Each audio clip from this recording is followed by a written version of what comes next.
What is urban exploration? There are many versions to the meaning of the term urban exploration, but here's the gist.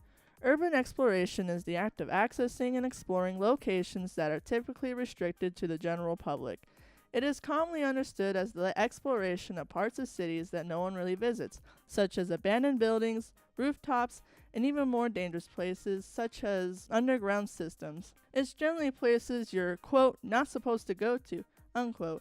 A good portion of urban exploration happens in places that no one cares about, and has been featured as an art form through documentation, exploration, escape, and mapping the forbidden spaces. Anyways, referring urban exploration is a bit long, but urban exploration goes by other terms such as UE and Urbex.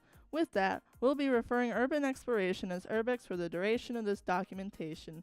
Like any other activity, Urbex is a hobby. Typically, hobbies are activities you do for the pursuit of pleasure, enjoyment, or relaxation. They're interests you do because you enjoy doing them, and you enjoy the creative expression and practice. Like any other hobby, Urbex isn't for everyone. Urbex is known to be more of the dangerous and extreme hobbies, such as skydiving and hiking. A twist with Urbex is it has some legal issues, which are mostly prohibited for the comfort of our safety. Urbex is a way for us explorers to let out our natural instincts. It's a thrill for discovery, like many other hobbies. Is it as dangerous as they say it is? A thrill for discovery through exploring forbidden places? Sounds great, I know, except the fact that you're guaranteed to get a scrape or a cut at least once in your Urbex doings. Explorers will admit, Urbex isn't the safest. You're traveling through decaying places, loose metals, woods, glass, dust and particles, crazy people, and so on.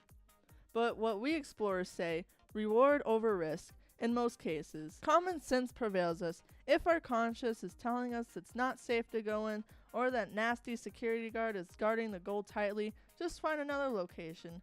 With dangers comes with people who work their way increasing safety in order to reach their goal of thrill and adventure. To be a proper safe explorer and to prevent greater chances of harm, good equipment is nice to have. Tools and supplies, proper attire, the book of planning, and your sense of responsibility are good tools to have.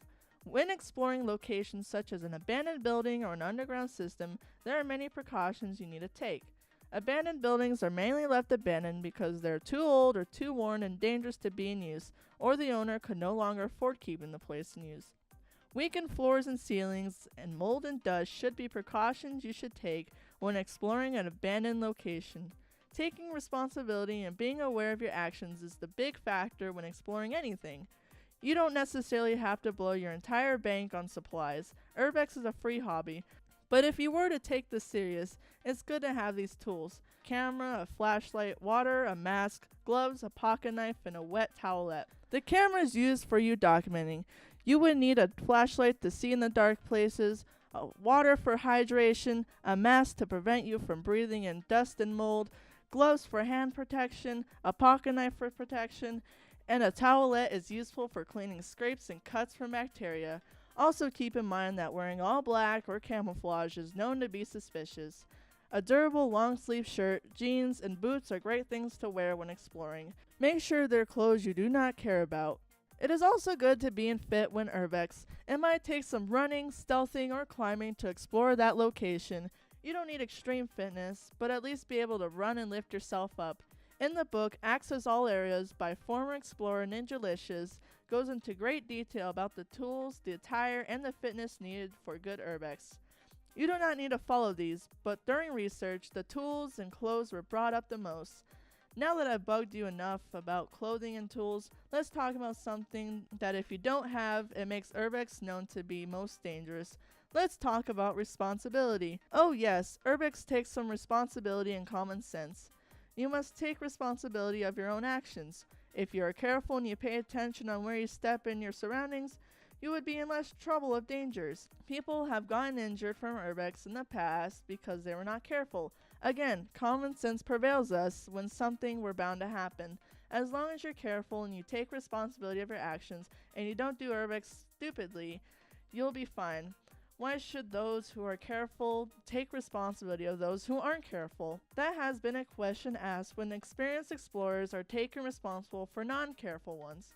Don't push yourself in exploring if you are not comfortable. Work up to your comfort zone and discover what you like and don't like. If we were to compare the safety factors of Urbex to hiking, they're both dangerous, except hikers are more likely to gain permission than those in Urbex. The rules of Urbex are simple. No vandalism, no theft, no breaking in, and have some respect. Basically, vandals and thieves in the past have put a bad rep on Urbex. We explorers like to refer to them as idiots, and are the reason Urbex is not widely accepted. We treat every place we enter with respect. As stated, these idiots ruin Urbex for us true explorers. Those who steal from the location take away some of the beauty of the place. Those who damage the location damages the beauty as well. We explorers typically don't break in. If there is already an entrance for us, we'll gladly be entering. Urbex has faced some legal issues in the past tied to local trespass laws.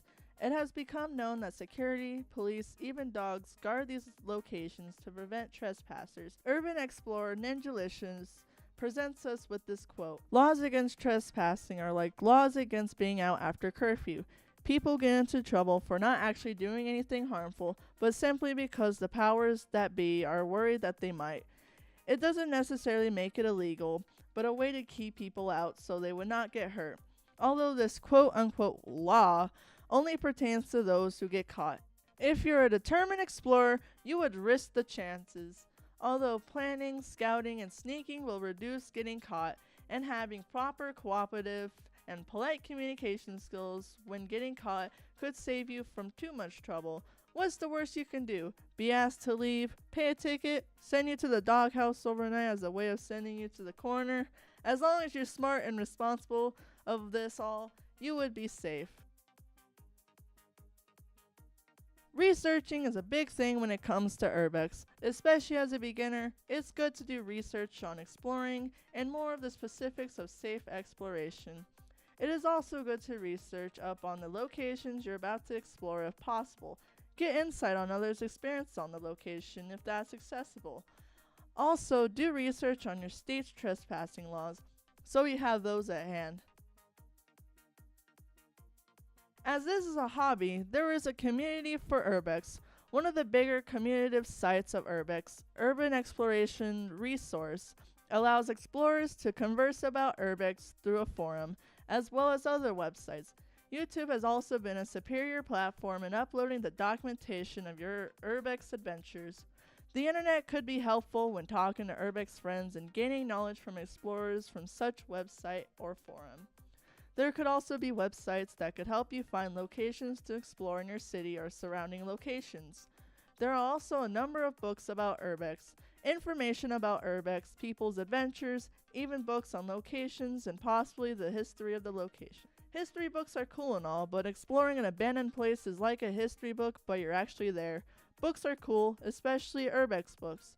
There's many out there if you dig enough. Picture books, documentation journals, knowledge on Urbex, and so forth. If you want to know more about Urbex, I recommend Access All Areas by Ninjalicious, which you can find a PDF online. Researching the location you're bound to explore is key. See what has been said about it first. Make scouting trips before going to the location. Determine the size of the place, the entrances, if there's security there, and so forth. Video and photography has been a major aspect in Urbex, the main part being documenting your adventures and taking photos of aesthetic places. Documenting could keep a good memory for you, and it's a great way to show your adventures and give your audience a good watch.